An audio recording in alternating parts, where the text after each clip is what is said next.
लंकेश और आत्मलिंग दोनों विपरीत दिशा में जा रहे हैं। बस अब आत्मलिंग का भूमि को स्पर्श करना शेष है, फिर हमारा प्रयोजन सिद्ध हो जाएगा।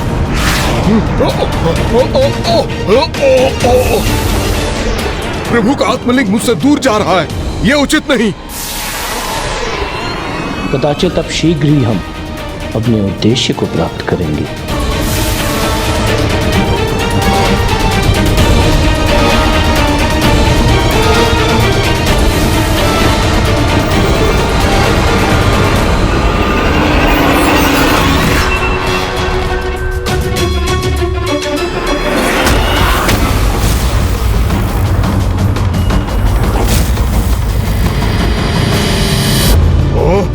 तो ये इन सबका षड्यंत्र था।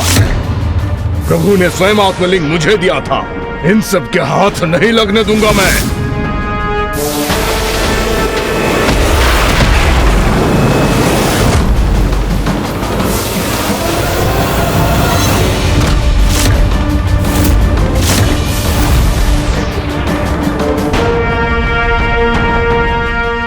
लंकेश तो पुनः आत्मलिंग की दिशा में बढ़ रहे हैं। श्रृंगी जी, भृंगी जी, पिशाच, बेताल,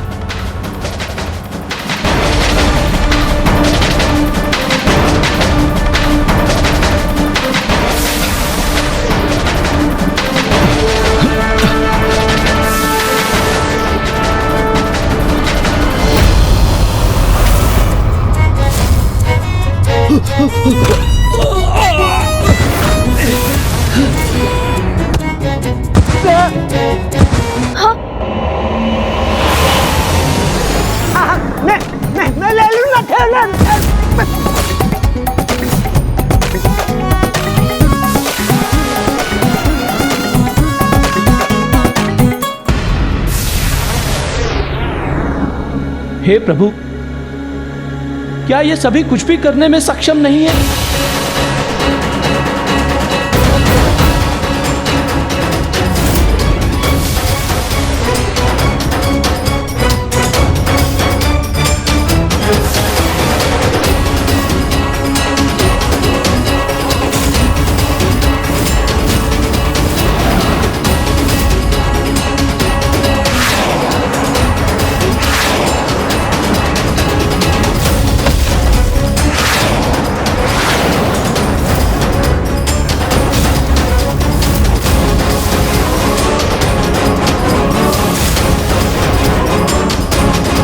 लंकेश तो बड़ी तीव्र गति से आत्मलिंग की ओर जा रहे हैं।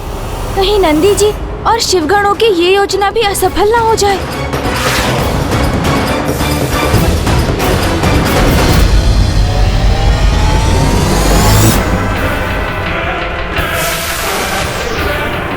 नंदेश्वर जी को आत्मलिंग के निकट कदापि नहीं पहुंचने दूंगा मैं।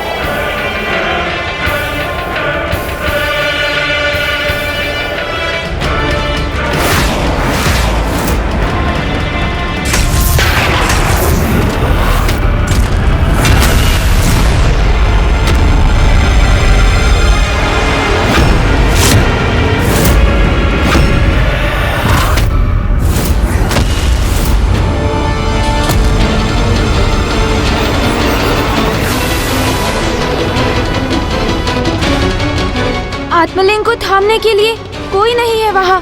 भूमि का स्पर्श होते ही भूमि देवी प्रभु के आत्मलिंग को सम्मान सहित स्थापित कर देंगी। हम भले ही असफल हुए हों, किंतु हमारी योजना अभी भी सफल हो सकती है।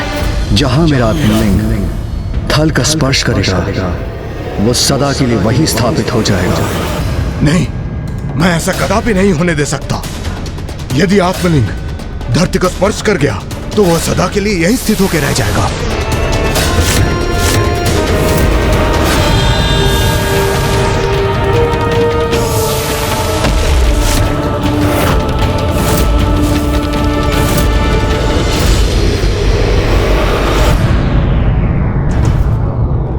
जटाटवीकलज्वल प्रवाह भावितस्थले गलेवलम्ब्य लम्बिताम्बुजङ्ग तुङ्गमालिका डमड्डमड्डमड्डमन्निनादमड्डमर्वयं चकार चण्डताण्डवं तनोतु नः शिवा शिवम्। ॐ नमः शिवाय, ओम नमः शिवाय, ओम नमः शिवाय, ओम नमः शिवाय, ओम नमः शिवाय, ओम नमः शिवाय।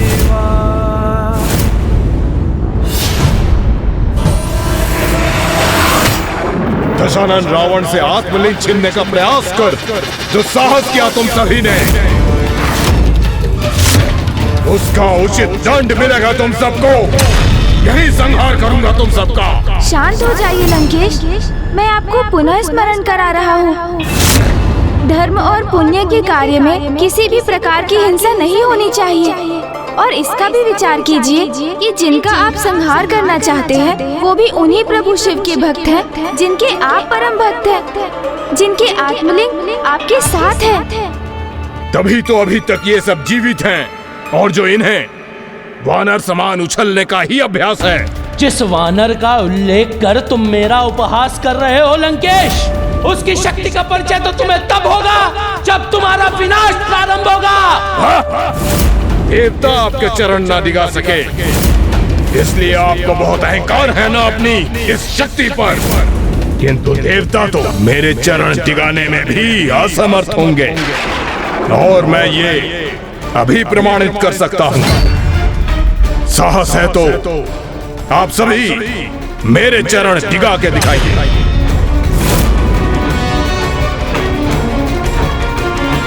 चलिए, मैं आप सभी के लिए चुनौती थोड़ा सरल बना देता हूँ। दोनों चरण नहीं, मात्र मेरा बायां चरण दिगा के दिखाइए।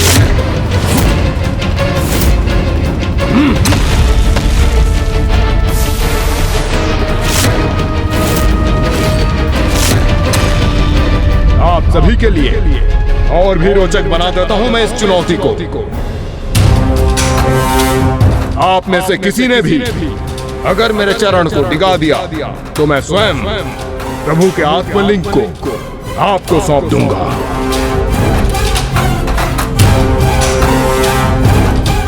तो कहिए, है मेरी चुनौती स्वीकार करने का साहस किसी में आज?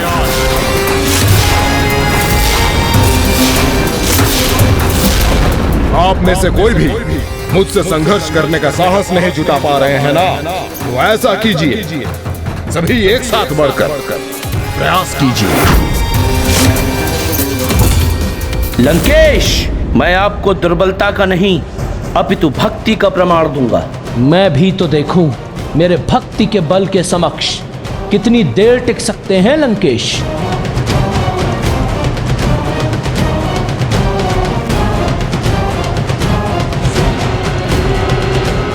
ये तो उचित नहीं। नंदी जी तो स्वयं महादेव के अवतार है।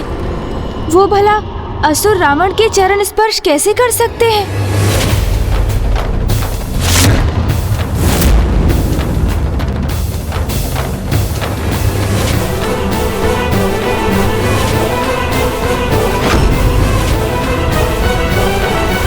नंदेश्वर जी, आपने तो लंकेश की चुनौती उचित प्रकार से सुनी ही होगी। यदि लंकेश बलशाली है तो आप में भी तो अपार बल है। इसलिए आप बिना लंकेश का स्पर्श किए इनकी चुनौती को अवश्य पूर्ण कर सकते हैं। हाँ हाँ, गौरी पुत्र सर्वथा उचित कह रहे हैं। यदि आप वास्तव में इतने शक्तिशाली हैं तो अपना चमत्कार दिखाइए।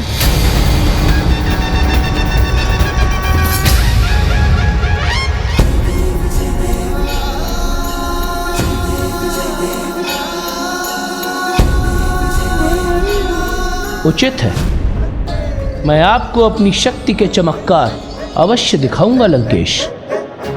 चमत्कार?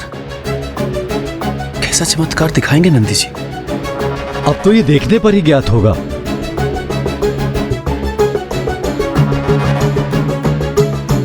श्रृंगी जी, लंकेश रावण को उनके स्थान से डिगाने के लिए हमारा संपूर्ण तप नहीं अपितु उसका एक अंश मात्र ही पर्याप्त है।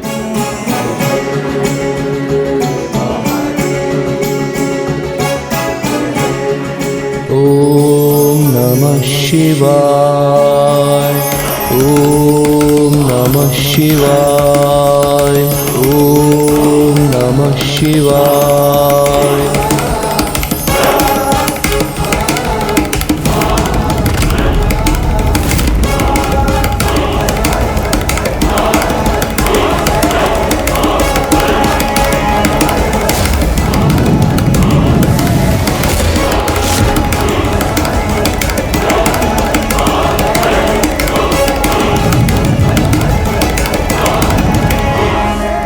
जितनी शक्ति का उपयोग करना चाहते हैं कर लीजिए नंदेश्वर जी, क्योंकि आपकी शक्ति लुप्त हो जाएगी, किंतु अब रावण को उसके स्थान से कदापि नहीं डिगा सकेंगे।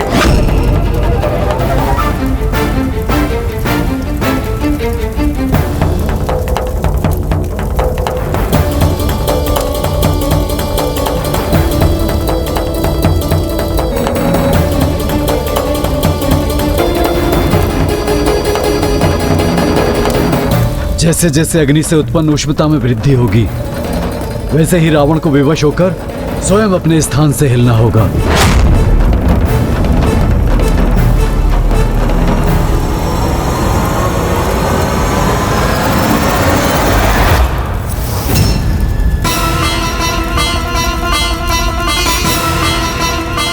अब मैं भी देखता हूं लंकेश, कब तक आप इस अग्नि के ताप को सहकर अपने चरणों को पीछे हटने से रोकेंगे आप भूल रहे हैं नंदेश्वर जी, इस समय मेरी सहन शक्ति की नहीं, परीक्षा तो आपकी शक्ति की है।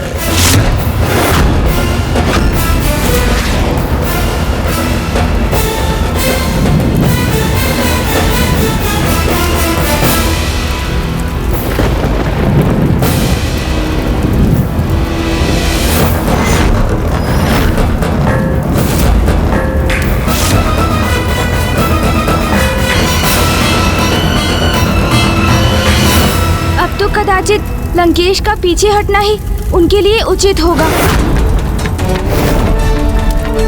आप सभी को ऐसा लगता है कि मैं इस अग्नि के ताप के भय से प्रभु के आत्मलिंग को छोड़ दूंगा अथवा अपने चरण उठाकर पीछे हट जाऊंगा, तो भूल कर रहे हैं आप सभी,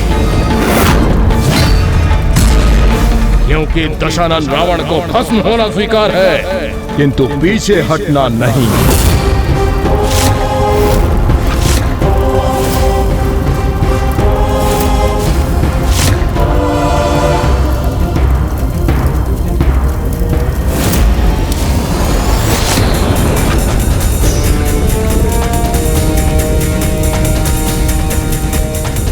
अरे पुत्र, मुझे इस अग्नि को देखकर प्रभु शिव शंकर शंभू के अगले अवतार की कथा स्मरण हो रही है,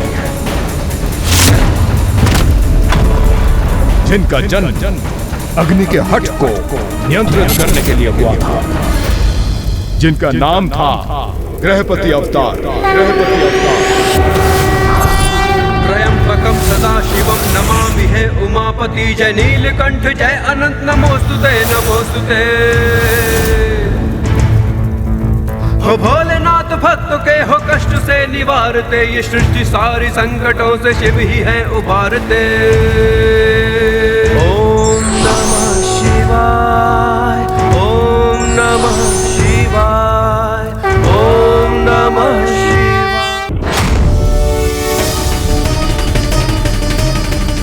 आप इस प्रचंड अग्नि की चिंता मत कीजिए गौरी पुत्र, मैं इस प्रचंड अग्नि में रहकर भी आपको उनके गृहपति अवतार की कथा सुनाऊंगा। देखते हैं नंदेश्वर जी और उनके सहयोगी कितनी अवधि तक इसी प्रकार ताप का संचार करने में सक्षम रहते हैं।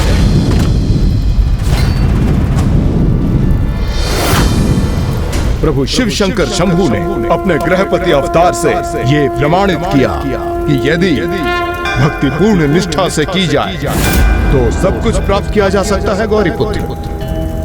अर्थात यदि व्यक्ति उचित प्रयास करे वो अपने लक्ष्य तक पहुंचने में सफल हो सकता है।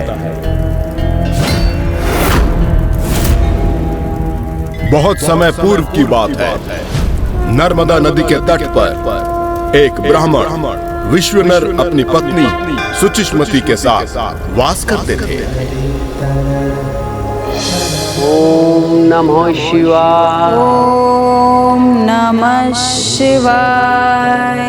ओम नमः शिवाय। ओम नमः शिवाय।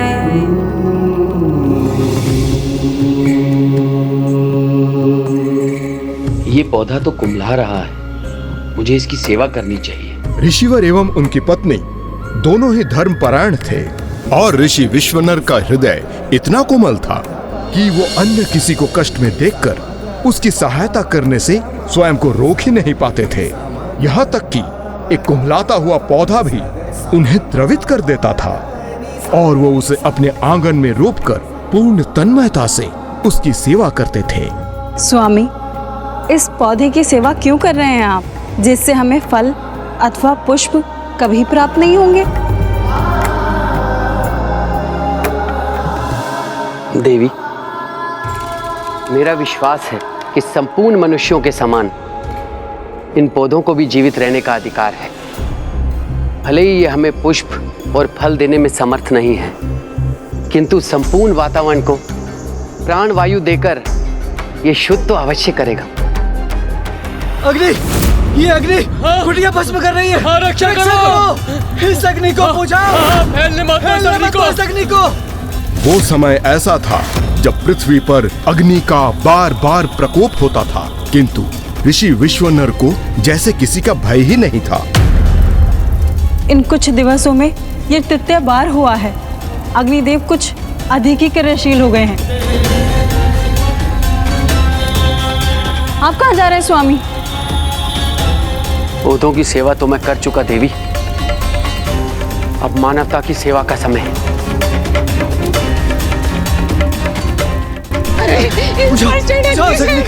रक्षा कीजिए मेरे पुत्र की। अरे रक्षा कीजिए। शांत हो जाइए माता, हम इस जल से अग्नि को बुझाने का प्रयास कर रहे हैं। और जलाओ, और जलाओ।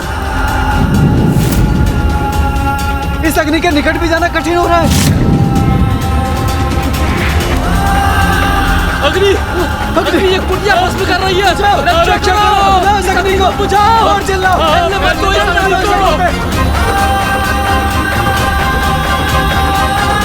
अरे ऋषिवर वहाँ कहाँ जा रहे हैं? स्वयं अपनी मृत्यु में प्रवेश करने जा रहे हैं आप। बुद्धिहीन है क्या आप ऋषिवर? रुक जाइए ऋषिवर। शिव भक्त हूँ, शिव भक्त हूँ, शिव भक्त हूँ।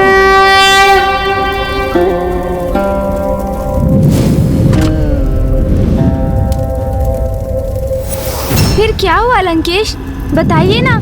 ऋषिवर को कोई क्षति तो नहीं पहुंची ना? कुछ ऐसे भी विलक्षण शिव भक्त होते हैं गौरी पुत्र, जिन्हें अग्नि भी भयभीत नहीं कर सकती।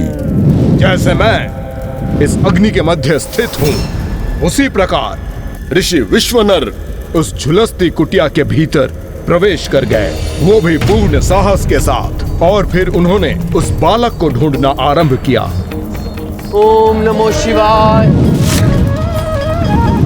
कहाँ है ये बालक? कोई तो अग्नि के इस प्रकोप से हमारे घर की रक्षा करो। मुझे इन ग्रामवासियों को इस अग्नि के प्रकोप से मुक्त कराना होगा।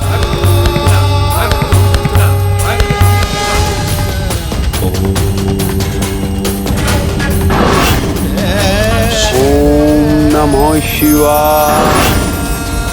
ओम नमः शिवाय। ओम नमः शिवाय। नमः शिवाय। ओम नमः शिवाय। नमः शिवाय। ओम नमः शिवाय। ये ऊर्जा तरंगें अवश्य हमारी रक्षा का कारण बनेंगी। अब कदाचित ये अग्नि शीघ्र शांत होगी।